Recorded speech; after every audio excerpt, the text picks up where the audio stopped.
પ્રજા માટે અહીંયા બેઠા છીએ, એટલે અમને પણ એવા ટોકન દરે જવાનો કોઈ રાઇટ્સ નથી. આ પ્રજા માટે બેઠા છીએ. એક સિટીઝન તરીકે ઇનોવા કોઈ પણ વ્યક્તિ લઈ જાય છે, એને જે ભાવ પડશે એ જ ભાવે કોઈ પણ પદાધિકારીને ચૂકવવાના રહેશે. ₹2 પ્રતિ કિલોમીટર માન્ય મેયરશ્રી હોય કે કોઈ પણ પદાધિકારી હોય એને ચૂકવવાના, પોતાના અંગત ખિસ્સામાંથી ચૂકવવાના પડતા હોય છે. ભાજપ વાળામાં અંદરો અંદરના એટલા બખાડા વિખવાદ છે કે જેને ક્યાંય પાર આવી શકે એટલો નથી, એટલો લાંબુ છે. પરંતુ હાલ મેયર રાજકોટના પોતાની મર્યાદામાં ગરિમામાં રહીને બોલ્યા છે. હકીકતમાં મારી દ્રષ્ટિએ એને ખુલ્લું કહેવું જોઈએ કે મને આ લોકો ભ્રષ્ટાચાર કરે એને મને વાંધો છે અને એટલે મને બદનામ કરે છે. આવું થવું જોઈએ. હવે વાત એવી છે કે મેયર નૈનાબેન પેડડિયા પોતાના પરિવાર સાથે સરકારી ગાડી લઈને મહાકુંભમાં આસ્થાની ડૂબકી લગાવવા માટે પહોંચ્યા હતા. જોકે મેયરે આ પ્રવાસના પ્રતિ કિલોમીટર ₹10ના ભાવે ₹34,780નું બિલ પણ ચૂકવી દીધું. પરંતુ જ્યારે સ્ટેન્ડિંગ કમિટીના ચેરમેન જયમીન ઠાકરે તો પ્રતિ કિલોમીટર ₹2 લેખે બિલ વસૂલવાનું કહ્યું હતું. હવે અહીંયા પ્રશ્ન એ થાય છે કે મેયર અને સ્ટેન્ડિંગ કમિટીનું અલગ અલગ નિવેદન કેવી રીતે હોઈ શકે? આ વિવાદ અહીંયાથી અટકતો નથી. મહાકુંભમાં મેયરની સરકારી ગાડી પર કપડાં સુકાતા હોય તેવો ફોટો સોશિયલ મીડિયા પર વાયરલ થયો હતો, જેને લઈને ભારે વિવાદ સર્જાયો હતો. આ મામલે મેયરે મૌન તોડી મોટો ખુલાસો કરતા શું કહ્યું, આવો સાંભળીએ. 144 વર્ષે જ્યારે આ શાહી સ્નાનનો ખૂબ ધર્મ સાથે સંકળાયેલો સ્નાનનો વિષય છે, ત્યારે પરિવાર સાથે હું સ્નાન કરવા માટે પ્રયાગ ગઈ હતી. સામાન્ય પબ્લિકની જેમ મેં પબ્લિકની સાથે સ્નાન કરેલું છે. માનનીય વડાપ્રધાન નરેન્દ્રભાઈ મોદીએ પણ સ્નાન કર્યું. હું હતી ત્યારે રાષ્ટ્રપતિ પણ ત્યાં આવેલા હતા. મંત્રીમંડળે પણ સ્નાન કરેલું છે. સામાન્ય પબ્લિકથી લઈ અને વડાપ્રધાન સુધી આ સ્નાનનો મહિમા ખરેખર એક વખત આપણે પ્રયાગ કુંભ મેળાની અંદર સ્નાન કરવા જવું જોઈએ. ખૂબ સારી એવી વ્યવસ્થા છે. લાખો અને કરોડો પબ્લિક આજે સ્નાન કરી રહી છે, ત્યારે હું એક મેયર તરીકે નહીં પણ એક સામાન્ય પબ્લિક તરીકે એક કુંભના સ્નાનનું ખૂબ મહત્ત્વ હોય. પાછું 144 વર્ષ પછી આ એક મોકો આપણને મળતો હોય, ત્યારે આ મોકો મારે નાહવા માટેનો જતો નહોતો કરવો. કમિશનર સાહેબના પરવાનગી પત્ર સાથે મેં આ કાર્યક્રમ ગોઠવેલો હતો. ગાડી પ્રાઇવેટ લઈ જવા માટેના મેં પ્રયત્ન કરેલા હતા, પણ બધા એક જ જગ્યાએ જ્યારે જતા હોય ત્યારે બસમાં પણ મુસાફરી કરવી અને ઝડપથી પાછું કોર્પોરેશને આવી શકાય એના માટે થઈને મેં પ્રાઇવેટ ગાડીની ખૂબ તપાસ કરી, પણ મને ન મળી.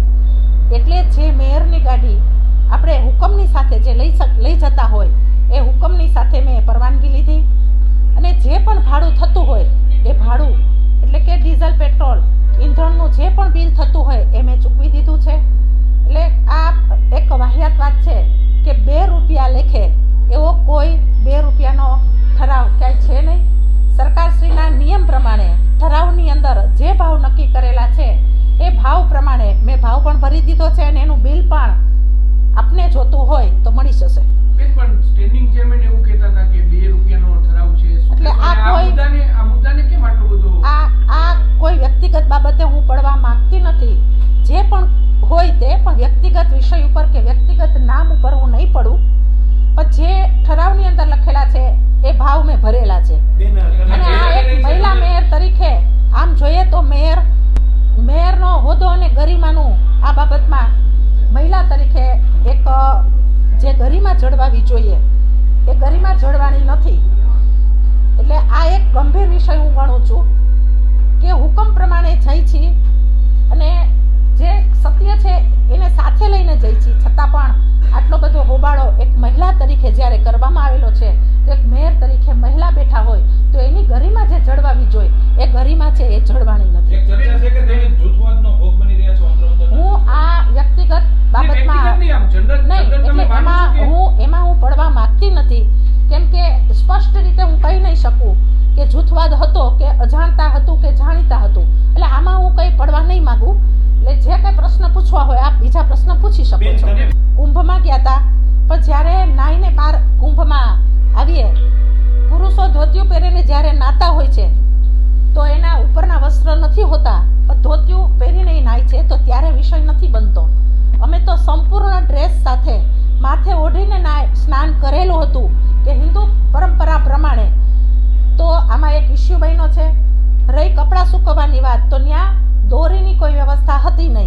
ખીલ્લી પણ હતી નહીં ને ખીટી પણ હતી નહીં.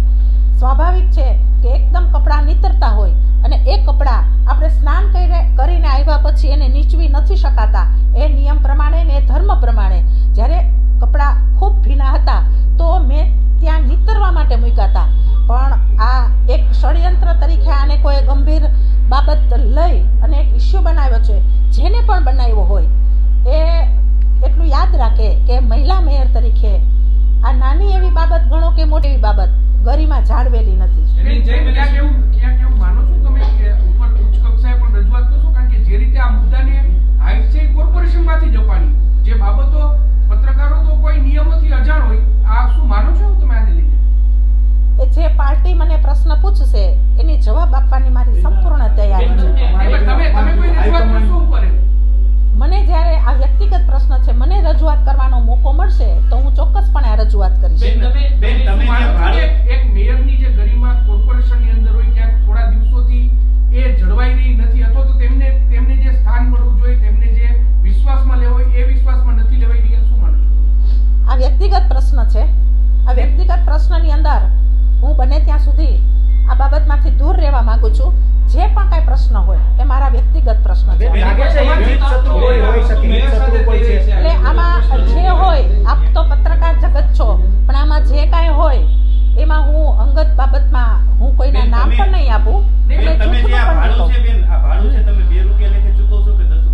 ચૂકવી દીધું છે. જે કોર્પોરેશનનો જે ભાવ છે એ પ્રમાણે મારી પાસે બિલ છે, પણ 2 રૂપિયાનો ક્યાંય ઉલ્લેખ થયો નથી. પણ બેન તો આ 2 રૂપિયાની વાત કરીને ક્યાંક ને ક્યાંક તમારી ગરિમાને હા ઈ ચોક્કસ છે. 2 રૂપિયાનો ક્યાંય ઠરાવની અંદર ઉલ્લેખ થયેલો છે જ ક્યાંક ને નહીં. ક્યાંક બેન તમે ભોગ બન્યા હોય એવું લાગે છે બેન? એ મહિલા તરીકે મેયર તરીકે મહિલા બેઠા હોય ત્યારે આ ગરિમા ખરેખર જળવાણી નથી. 2 રૂપિયાની વાત છે, એનો ઉલ્લેખ ક્યાંય પણ થયો નથી.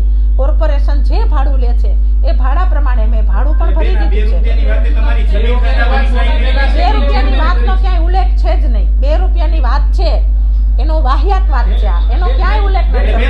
હવે આ બધા તમારા પણ પોતાના વ્યક્તિગત આ પ્રશ્ન છે. ક્યાંક તમે પણ એવી રીતે ફસાઈ ગયેલા હોય કે આ ગેર માહિતી તમને મળી હોય, પણ જે માહિતી મને મળી છે એ 2 રૂપિયાની માહિતી ઉલ્લેખ ક્યાંય ઠરાવની અંદર એનો થયેલો નથી. 2 રૂપિયાની વાત કરીને ક્યાંક ને ક્યાંક તમારી પ્રતિષ્ઠાથી ખંડાવાની વાત જે ભાવનાથી જે ષડયંત્ર કરેલા હોય, આપણામાં કહેવત છે ને, જે કરે તે ભરે. એટલે બેન ક્યાંક ને ક્યાંક ષડયંત્રનો ભોગ બન્યા તમે? એટલે જે હોય તે, આમાં તો એ જ પ્રશ્ન છે, જે હોય તે. તમારી જાસૂસી કરવામાં તમે જ્યાં જાઓ તમારા વર્તનને તમે શું કહેવા લઈને? પણ આ ચિત્ર જોતા અમે જ્યાં પણ રોકાણા હતા એ ફોટા ત્યાંના જ છે. હું કોઈની ભલામણ લઈ લેટર લઈને હું ગઈ નથી. મને જે સુવિધા મળી છે એ જે સામાન્ય નાગરિકને મળે એ જ સુવિધામાં હું ગઈ છું. ક્યાંય મેં ભલામણ લેટર કોઈનો લઈને ગઈ નથી અને મેં મારી વ્યક્તિગત ભલામણ ક્યાંય કરેલી નથી. જે સામાન્ય પબ્લિક સ્નાન કરે એવી જ રીતે મેં ઘણા બધા કિલોમીટર ચાલી અને અમે સાથે રહીને આ સ્નાન કરેલું છે. મને અંદરથી સ્નાન કર્યો એનો મને ખૂબ જ આનંદ છે કે જે દ્રશ્ય મને ત્યાં જોવા મળ્યું એ દ્રશ્ય કદાચ ભવિષ્યની અંદર આપણે જીવતા હોય કે ન હોય આવું દ્રશ્ય ક્યારેય જોવા નહીં મળે. પાછળના જે પ્રશ્ન છે એના માટે હું પૂરી રીતે લડવા માટે તૈયાર છું. બેન તમે રાજકોટના પ્રથમ નાગરિક છો, તમે મેયર તરીકે નહીં સામાન્ય માણસ તરીકે કહેતા, પણ આ કેવી દુઃખની વાત કહેવાય કે તમારી રેકી થાય છે. જે હોય આમાં એ જ કહું છું કે વ્યક્તિગત મામલામાં આપણે નહીં પડીએ, પણ જે સત્ય છે એ તમારી સામે પણ આવી ગયું. પત્રકાર જગતે જે વાત મને મોકો આપશે પ્રદેશ એટલે હું 100% રજૂઆત 100% કરીશ. એ ભાવ હું ભરીને ગઈ છું અને પ્રજાને આ જે મેસેજ મોકલે જે છાપ પડી છે એ તદ્દન ગેરવ્યાજબી છે. આમાં અમારી ગરિમા પણ ખૂબ હણાણી છે. સત્ય છે એક જૂથ સતત નૈનાબેનને ટાર્ગેટ કરી રહ્યું એ છે. જે પણ હોય તમે શું માનો છો? હું આમાં માનતી નથી, પણ જે હોય જે કરે તે ભરે. રાજ્યમાં સ્થાનિક સ્વરાજની ચૂંટણીને હવે ગણતરીની કલાકો જ બાકી છે. તે પહેલા રાજકોટ ભાજપમાં જૂથવાદ સર્જાયાની સ્થિતિ સામે આવી છે. હવે આ સળગતા મુદ્દામાં કોંગ્રેસે પણ પોતાની એન્ટ્રી કરી છે. શહેર કોંગ્રેસ પ્રમુખ અતુલ રાજાણી અને વશરામ સાગઠિયાએ પણ ભાજપ પર આકરા પ્રહારો કરતા શું કહ્યું છે આવો સાંભળીએ. રાજકોટના પ્રથમ નાગરિક એ પણ આજે ટીવી માધ્યમ દ્વારા બોલવામાં આવ્યું છે એ ગંભીર બાબત છે અને ભાજપે અત્યાર સુધી ભ્રષ્ટાચાર સિવાય કાંઈ કર્યું જ નથી. અને રાજકોટના મેયર જે મહાકુંભમાં ગયા હતા ત્યારે અમે મ્યુનિસિપલ કમિશનરને કોંગ્રેસ પક્ષ દ્વારા એક લેટર પણ આપવામાં આવ્યો છે કે જ્યાં 2 રૂપિયાનું જે ભાડું છે ગેરવ્યાજબી વાત છે. જૂનો આ ઠરાવ જે રદ કરી કમસે કમ જે નવા ભાવ છે અત્યારના કિલોમીટરનો ભાવ 25 કે 26 રૂપિયા થાય છે. તમે નોન એસી લઈ જાઓ તો 17-18 રૂપિયા લે છે અને એસી લઈ જાઓ તો 25 થી 26 રૂપિયા લે છે. એવી એટલે કમિશનરને અમે એક લેટર પણ મોકલ્યો છે કે મેયર પાસેથી પ્રતિ કિલોમીટર 20 રૂપિયા લેવામાં આવે એવી અમારી કોંગ્રેસ પક્ષની માંગણી છે. વિખવાદ તો વર્ષોથી ચાલે છે પણ આ મેયર ખરેખર આજે એને પર્દાફાશ કરી નાખવો જોઈએ, નામ ખોલી નાખવા જોઈએ અને કોર્પોરેશનની અંદર છેલ્લા 30 વર્ષથી તમામ બ્રાન્ચમાં ભ્રષ્ટાચારનો ભોગ બન્યા છે. લોકોના એક પણ કામ થતા નથી. આ ગંભીર બાબત છે. ચૂંટણીનું વર્ષ છે. લોકોને હવે સમજવાનો વારો આવ્યો છે. સાચા કોણ ખોટા કોણ એ ખરેખર લોકોને કહેવાની જરૂર છે. અંદરો અંદરનો તો જૂથવાદ છે જ. મેયર જ્યાં ગયા છે એના ફોટા અહીંયા આવી જાય અને એના લોકોએ આ ફોટા મોકલા છે એટલે મેયરનું પણ ખુલ્લું પડી ગયું છે. અને જે ઠરાવ છે એ આજથી 10 વર્ષ પહેલાનો ઠરાવ હતો 2 રૂપિયાનો. ખરેખર સ્ટેન્ડિંગ કમિટીના ચેરમેનને ખબર નથી. એ મોટી વાતો કરે છે કે અમે બ્રિજ બનાવી આ મામા બનાવે છે. ખરેખર જૂના ઠરાવ રદ કરી જે પદાધિકારીઓ બહારગામ જે ગાડી લઈ જાય છે એના કિલોમીટર દીઠ 25 થી 30 રૂપિયા રાખવો જોઈએ એ અમારી કોંગ્રેસ પક્ષની માગણી છે. એમાં ક્યાંય કોંગ્રેસે 2 રૂપિયાની વાત તો કરી નથી. જે વાત કરી છે ભાજપના સ્ટેન્ડિંગ કમિટીના ચેરમેને કીધું છે કે 2 રૂપિયા અમે 10 વર્ષ પહેલા ઠરાવ કર્યો છે અને 2 રૂપિયાના ઠરાવ પ્રમાણે રાજકોટના મેયર પૈસા ચૂકવવા માટે તૈયાર છે અને એના માટે રાજકોટના કમિશનરની પરમિશન લઈ ગયા છે. એટલે લીગલી ચાલ્યા છે.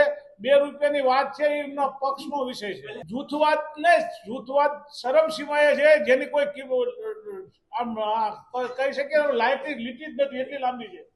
કારણ કે ભાજપ વાળામાં અંદરો અંદરના એટલા બખાડા વિખવાદ છે કે જેને ક્યાંય પાર આવી શકે એટલો નથી, એટલો લાંબુ છે. પરંતુ હાલ મેયર રાજકોટના પોતાની મર્યાદામાં ગરિમામાં રહીને બોલ્યા છે.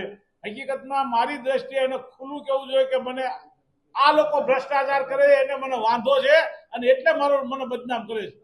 આવું થવું જોઈએ. જો અંદર જૂથવાદ તો ત્યારે ભાજપ મેં કીધું ને જેટલી લીટી લાંબી કરો એટલું થઈ શકે. પરંતુ ક્યાંક ને ક્યાંક બધા જ લોકો જે ભ્રષ્ટાચારમાં નાના મોટા ભ્રષ્ટાચારમાંથી દબાયેલા છે અને બધાની સ્પ્રિંગો ફૂલ અત્યારે હાલ પ્રેશરમાં છે. જેની ઘડીએ ઉછળી તેથી ભાજપના છઠ્ઠીના ધાવણ યાદ આવી જવાના એના બધા નેતાઓને. આ ભાજપના પાપ છાપરે ચડીને પોકારે છે. એના પાપ બહાર આવી રહ્યા છે. અંદરો અંદરનો જે એમનો વિખવાદ છે ક્યાંક ભ્રષ્ટાચાર થઈ રહ્યો છે અને એમાં ભાગ બટાઈમાં વાંધો પડે છે અને ભાગ બટાઈનો જે વાંધો રહ્યો એ અત્યારે હાલ બજારમાં આવી ગયો છે. અમે તો વર્ષોથી કહેતા આવીએ છીએ કોંગ્રેસ પક્ષ તરીકે, વિરોધ પક્ષ તરીકે કે ભાજપ ભ્રષ્ટાચાર કરે છે. કોર્પોરેશનમાં કરોડો રૂપિયાનો ભ્રષ્ટાચાર થઈ રહ્યો છે. પરંતુ રાજકોટની પ્રજાએ ક્યાંક ને ક્યાંક એમને સત્તા ઉપર બેસાડ્યા છે એટલે કરે છે. અમારો સીધો સવાલ એ છે કે રાજકોટના મેયર એક મહિલા હોય અને મહિલા જ્યારે પોતાની આપવીતી આજે દરેક મીડિયા સમક્ષ રજૂ કરી ત્યારે દુઃખની લાગણી અનુભવું છું અને વાત એ કરું છું કે રાજકોટના મેયરની પણ ક્યાંક ભૂલ છે. જે વસ્તુ ન થવી જોઈએ એ એમને કરેલી હતી. જે કપડાં સુકવવા બાબતની એની વાત કરું છું તો એમાં પણ અમારો વિરોધ છે. રાજકોટના સ્ટેન્ડિંગ કમિટીના ચેરમેને જાહેર કર્યું હતું કે કોર્પોરેશનના 10 વર્ષ પહેલા અમે જે ઠરાવ કર્યો હતો એમાં 2 રૂપિયા એક કિલોમીટર ગાડી લઈ જવા માટેની છૂટ હતી. આનો ઠરાવ લીગલ કમિટીમાં થાય અને આજથી 9 વર્ષ પહેલા એનો ઠરાવ થયો છે લીગલ કમિટીમાં 2 રૂપિયાનો ઠરાવ. આપણે ઠરાવવા નથી પડતા. પરંતુ હાલ જે રીતે અંદરો અંદરની ભાજપની જે લડાઈ અંદરના જે બળાપા બહાર કાઢવામાં આવી રહ્યા છે એ હું એમ સમજુ છું કે રાજકોટની પ્રજાના, ગુજરાતની પ્રજાના હિતમાં હશે. હું એ પણ કહેવા માંગુ છું રાજકોટના મેયરને કે આપ ખુલ્લીને નામ આપી દો. આપણને કોની બીક છે? આપ એમ કહો છો કે હું પ્રદેશમાં ઉપર હાઈકમાન્ડમાં રજૂઆત કરીશ. તમે હાઈકમાન્ડમાં રજૂઆત કરશો ત્યારે ઓટોમેટિક ખબર પડશે, પણ હકીકતમાં જે લોકો ભ્રષ્ટાચાર કરતા હોય અને તમારો વિરોધ કરે છે તો એ લોકોના નામ આપી દો. ભ્રષ્ટાચારો થઈ રહ્યા છે, ગણાવી દો, સવારથી સાંજ પડી જાય એટલો સમય હોય છે. પરંતુ રાજકોટની પ્રજાને ફરી એકવાર વિનંતી કરું છું, આ ચૂંટણીનું વર્ષ છે. ચૂંટણીના વર્ષમાં આપ લેખાજોખા કરી આવનારા સમયમાં બધાને સૌનું સ્થાન બતાવો એવી રાજકોટની પ્રજાને વિનંતી કરું છું. જી. શું આ વિવાદની ભાજપને સ્થાનિક સ્વરાજની ચૂંટણીમાં કોઈ અસર પડશે કે કેમ, તે હવે આવનારા દિવસોમાં જોવાનું રહ્યું.